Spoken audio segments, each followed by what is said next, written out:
ሰላም የተከበራችሁ የተወደዳችሁ የግሎባል ኒውስ ተከታታዮቻችን እንደምን አላችሁ? እንደምን አምሽታችኋል? እንደምን እስከርማችኋል? ከግሎባል ኒውስ የምሽት የመረጃ ሰዓታችን ላይ ነው የምትገኙት። እንደተለመደው ዛሬ በልዩ የግሎባል ኒውስ ዝግጅታችን አሳሳቢ እየሆነ ስለመጣውና ሕፃናትን ብቻ እየጎዳ አስተሳሰባቸውንም እያቀነጨረ ስለሚገኘው የዲጂታል ኦቲዝም ነገር እንነግራችኋለን። ነገሩ ስር እየሰደደና የብዙዎችም ጥያቄ እየሆነ ስለመጣ ዛሬ በልዩ ዝግጅታችን ልንነግራችሁ ወደናል። ኦቲዝም ምንድን ነው? ምን አይነት የጤና እክል ነው የሚያስከትለው? ጉዳቱን እናያለን። ዛሬ ከዚሁ ጋር ተያይዞ በተለይም ከዲጂታል ኦቲዝም ጋር ተያይዞ የወጣ መረጃ አለ። ነገርየው አሳሳቢ የሆነ መጥቷል።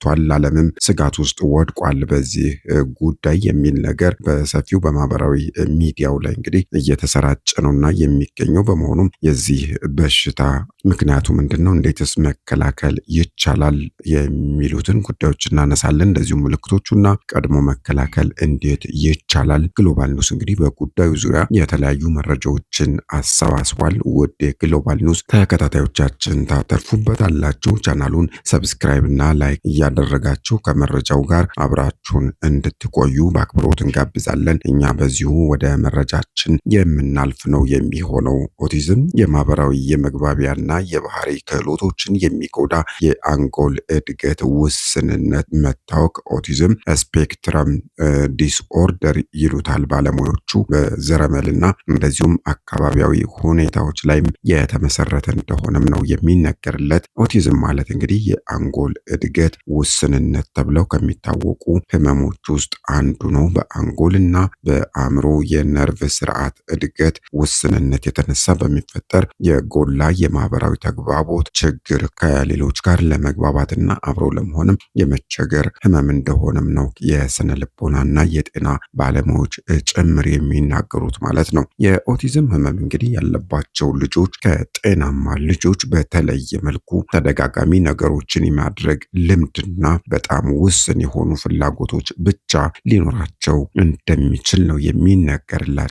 ኦቲዝምን እንዴት መከላከል ይቻላል ቢባል እንግዲህ ኦቲዝም አስቀድሞ መከላከል የሚቻል አይነት በሽታ አይደለም። ሆኖም ግን በቂና ትክክለኛ የቅድመ ወሊድ የጤና ክትትል ማድረግ፣ እርጉዝ ከሆኑ በኋላ ደግሞ አላስፈላጊ መድኃኒቶችን አለመውሰድ፣ ህፃኑ ከተወለደ በኋላ ሊያጋጥሙ የሚችሉ የጤና እክሎችን አስቀድሞ ማከም የሚረዱ እርምጃዎች እንደሆኑ ባለሙያዎች ይመክራሉ። ምልክቶቹን ገና በለጋ እድሜ ምናልባትም እንግዲህ ከ1 እስከ 3 ዓመት በመለየትም የባህሪና የንግግር ህክምናዎችን ቢሄቪራል ኤንድ ስፒች ቴራፒ መጀመር የልጆችን የዕለት ተዕለት ኑሮ በከፍተኛ ሁኔታ ሊያሻሽል እንደሚችልም ነው የሚያስቀምጡት።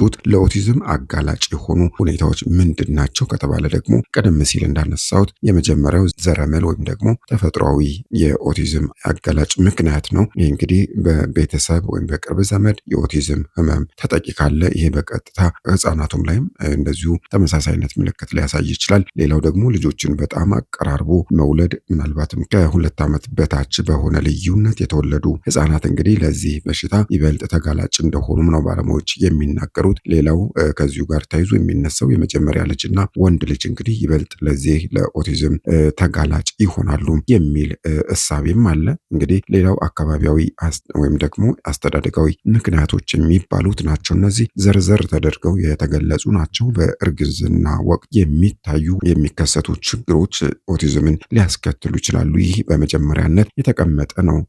እናት እንግዲህ የአካላዊ ሆነ የአእምሮ ህመም ተጠቂ ከሆነች በቀጥታ ልጁ የኦቲዝም በሽታ ተጠቂ ሊሆን ይችላል። ከመጠን በላይ ውፍረት፣ የተለያዩ መድኃኒቶችን አዘውትሮ መውሰድ፣ ለኬሚካሎች ተጋላጭ መሆን፣ የአልኮል መጠጦችን ደጋግሞ መውሰድ፣ እነዚህ እንግዲህ በእርግዝና ወቅት እናት ጥንቃቄ ካላደረገች እነዚህ በህፃኑ ላይ የኦቲዝም በሽታ ሊያስከትል እንደሚችል ነው የሚነገረው። ሌላው እንግዲህ በወሊድ ወቅትም ቢሆን ለኦቲዝም ልጆችን ለኦቲዝም የሚያጋልጡ የተለያዩ ምክንያቶች አሉ። በዚህም መሰረት እንግዲህ መወለድ ካለበት ጊዜ ቀድሞ የተወለደ ልጅ እንደዚሁም አነስተኛ ክብደት ያለው ልጅ ለዚህ ለኦቲዝም በሽታ አጋላጭ ሊሆን ይችላል። እንደዚሁም ህፃናት ደግሞ ከተወለዱ በኋላም ጥንቃቄ በተሞላበት መንገድ የማያድጉ ከሆነም እንደዚሁ ለኦቲዝም በሽታ ሊጋለጡ ይችላሉ። ምናልባትም ከዚሁ ጋር ተያይዞ እንደ ምሳሌ የምናነሳው በወሊድ ጊዜ የሚከሰቱ ማንኛውም ጉዳቶች ደም መፍሰስ ሊሆን ይችላል፣ የተራዘመ ምጥ፣ የማጅራት ገትር ህመም፣ የሚጥል በሽታ፣ የምግብ እጥረት። እነዚህ እንግዲህ ህጻናቱ ከተወለዱ በኋላ ለኦቲዝም በሽታ የሚያጋልጡ ምክንያቶች ናቸው ብሎ መናገር ይቻላል። በዋናነት ግን የኦቲዝም ምልክቶችም ከዚሁ ጋር ተዘርዝረዋል ማለት ነው። የመጀመሪያው ከሰዎች ጋር አብሮ ለመሆን አለመፈለግ፣ ለብቻ መሆንን መምረጥ፣ ይሄ የመጀመሪያው ምልክት ነው። ሌላው ለሰዎች ምንም አይነት ፈገግታና አካላዊ እንቅስቃሴዎችን አለማሳየትም ተቀምጧል። በሁለተኛነት ደረጃ ከሰው ይልቅ ለመጫወቻና ለሌሎች ቁሳቁሶች እንግዲህ ልጆች ፍላጎት ሲያሳዩም ምናልባትም ለኦቲዝም ተጋላጭ ስለመሆናቸው ምልክት ነውና ይህም ቶሎ ወደ ሕክምና መሄድ ያስፈልጋል። ቃል ለማውጣትና እንደዚሁም በንግግር ለመግባባት አለመቻልም ይህም ሌላኛው ምልክት ነው። እንደ ምሁራኑ እንግዲህ የኦቲዝም ዋና ዋና ምልክቶች ናቸው ተብለው በዋናነት የሚጠቅሷቸው ምንድናቸው ብለን ብንጠይቅ የመጀመሪያው ማህበራዊ ተግዳሮቶች ናቸው። የአይን ግንኙነት አለማድረግ፣ ለስማቸው ምላሽ አለመስጠትና ከሌሎች ጋር ስሜትን ለመጋራት መቸገር፣ ይሄ በዋናነት ከተዘረዘሩት ምክንያቶች መካከል አንዱ ነው። ሌላው የመግባቢያ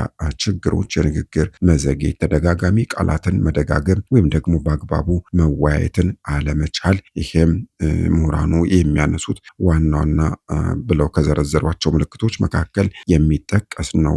ሌላው በሶስተኛነት ደረጃ የባህሪ ውስንነት መኖርም ይሄም ሌላኛው ነው። አንድ አይነት እንቅስቃሴ ደጋግሞ መፈጸም፣ ለምሳሌ እጅን ማወዛወዝ ሊሆን ይችላል፣ አይንን ማርገብገብ ሊሆን ይችላል። ሌሎችም ምክንያቶች ለለውጥ ከፍተኛ ጥላቻና ለአንዳንድ ድምፆች ወይም ደግሞ ንግግሮችም ስሜታዊ መሆን እንግዲህ እነዚህ ከተዘረዘሩት መካከል የሚጠቀሱ ናቸው ማለት ነው። የኦቲዝም ምልክቶች ናቸው ተብለው ከተዘረዘሩት ምክንያቶች መካከል የተጠቀሱ ናቸው። ሌላው ኦቲዝም እንግዲህ የራሱ የሆነ የምልክት ደረጃዎችም አሉት። እነዚህ የምልክት ደረጃዎች ብቻ ናቸው። አነስተኛ ወይም ደግሞ ዝቅተኛ የኦቲዝም ደረጃ አለ። ይህ በመጀመሪያ ደረጃ ላይ የተቀመጠ ነው። በተለይም ስለ ልጆች ስለሆነ እያወራን ያለነው እድሜያቸው እስከሚገፋ እስከ 6 ዓመት ድረስ እንግዲህ ላይታወቅ ይችላል። ይሄ አነስተኛ ወይም ደግሞ በዝቅተኛ ደረጃ ላይ በሚል የተቀመጠ ነው። በሁለተኛነት ደረጃ ደግሞ በመካከለኛ ደረጃ የሚገኘው የኦቲዝም አይነት ነው። ይሄ ከ4 እስከ 6 ዓመት ውስጥ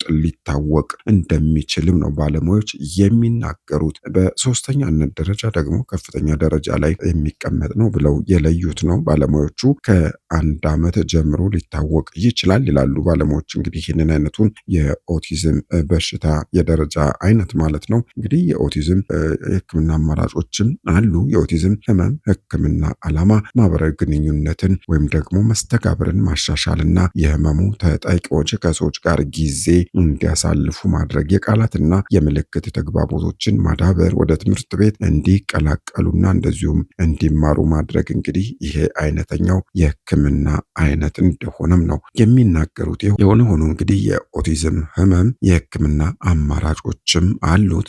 የመጀመሪያው የመድኃኒት ህክምና ነው። የመድኃኒት ህክምና በታማሚው ላይ አስቸጋሪ ባህሪ ሲኖር፣ የምግብ ፍላጎት ሲቀንስና የእንቅልፍ ችግር ሲኖር የሚሰጥ ነው። ሌላው የስነ ልቦና የማህበራዊና የባህሪ ህክምና የሚባለው ነው። ይህ አይነቱ ህክምና እንግዲህ ከፍተኛ ለውጥ የሚገኝበት ሲሆን ትዕግስትና ከፍተኛ ክትትልም የሚጠይቅ እንደሆነም ነው የሚነገርለት። ይህ እንግዲህ ዝም ብለን ኦቲዝም ሲባል የምናውቀው የኦቲዝም በሽታ አይነት ነው። ይሁን እንጂ እንግዲህ ዛሬ የምናየው የዲጂታል ኦቲዝምን ጉዳይ ነው። አሳሳቢ እየሆነ መጥቷል። በእርግጥ ይህ የበሽታ አይነት ዘመኑ እንግዲህ የዲጂታል ዘመን ሆነና ብዙ ህጻናት የዲጂታል ኦቲዝም ተጠቂ እየሆኑ መምጣታቸው ይፋ እየተደረገ ነው የሚገኘው። ግለኝነት፣ ለብቻ ብዙ ሰዓት ማሳለፍ፣ ማህበራዊ ሚዲያው ላይ ብዙ ጊዜን ማሳለፍ፣ ከምንም በላይ ደግሞ ወላጆች ልጆቻቸውን ለዲጂታል ኦቲዝም አጋላጭ የሆነውን የስልክ የቴሌቪዥን እና የኮምፒውተር እንደዚሁም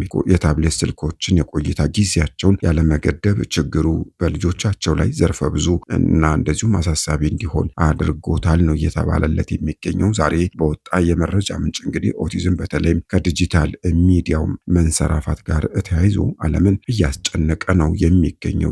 ይህ የዲጂታል ኦቲዝም ጉዳይ ፈረንጆቹ ቨርቹዋል ኦቲዝም ይሉታል። በአማርኛ አቻ ትርጓሜው ደግሞ ዲጂታል ኦቲዝም የሚል ፍቺ ይኖረዋል። ይህ አይነቱ በሽታ ህጻናት ገና በጨቅላነታቸው እንግዲህ ለረጅም ሰዓት ምናልባትም ከ3 እስከ 4 ሰዓት በላይ በቴሌቪዥን በስልክ ወይም ደግሞ በታብሌት ስክሪን መጋለጣቸው ምክንያት የሚያሳዩት የኦቲዝም አይነት ምልክቶች ስብስብ ነው ብሎ መናገር ይቻላል። ይህ ማለት ግን ህፃኑ የተወለደበት እውነተኛ የኦቲዝም በሽታ ኦቲዝም ስፔክትረም ዲስኦርደር የሚባለው አለው ማለት አይደለም። የዲጂታል ኦቲዝም ምልክቶቹ ምንድናቸው?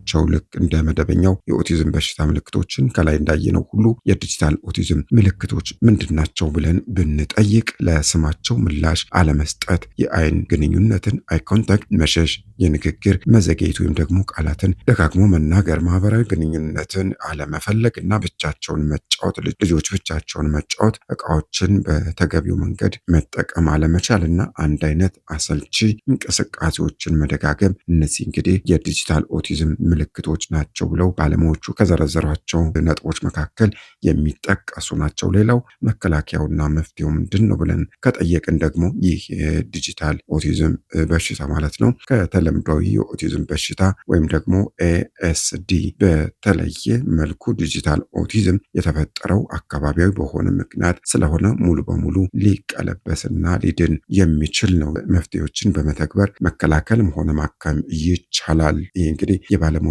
ምክረ ሀሳብ ነው።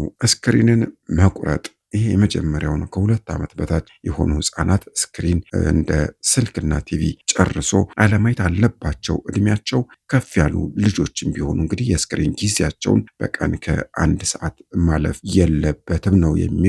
ማህበራዊ ግንኙነትን ማዳበር፣ ህፃኑ ከቤተሰብ አባላት ጋር በአካል መስተጋብር የሚፈጥርባቸውን ጨዋታዎች ማዘጋጀት፣ አብሮ መስፈን፣ ማንበብና ማውራት፣ አካል እንቅስቃሴንም እንዲያደርጉ ይመከራል። ከቤት ውጭ ከሌሎች ልጆች ጋር የሚጫወቱበትና ተፈጥሮን የሚቃኙበት ጊዜ መፍጠርም ያስፈልጋል ነው የሚሉት። ስለ ህፃናት የእድገት ሁኔታና በስክሪን አጠቃቀም ላይ እንግዲህ ዝርዝር መረጃዎችን ለማግኘትም ከተፈለገ የተለያዩ ዌብሳይቶች አሉ። ወደ እነሱም ጎራ ብሎ እንግዲህ መረጃዎችን ማሰባሰብ ይቻላል። የስነ ልቦናና የጤና ባለሙያዎችንም ማማከር ይቻላል እንላለን። ለማንኛውም ዛሬ በዚሁ እናብቃ። አሳሳቢ ነው ይህ የጤና ቀውስ ማለት ነው። ስለዚህ ወላጆች፣ አሳዳጊዎች ልጆቻቸውን ከዚህ ከዲጂታሉ ዓለም በመቆጣጠር ወይም ደግሞ ተገቢውን ጥበቃ ክልከላ በማድረግም ልጆቻቸውን ከዚህ በሽታ ሊከላከሉ ይገባል እንላለን። የግሎባል ኒውስ የዕለቱ መልእክት ነው። በዚሁ እናብቃ። ቻናሉን ሰብስክራይብ፣ ላይክ እያደረጋችሁ ቤተሰብ እንድትሆኑም በአክብሮት ዝቅ ብለን እንጠይቃለን። በዚሁ እናብቃ። ሰናይ ምሽት ይሆንላችሁ።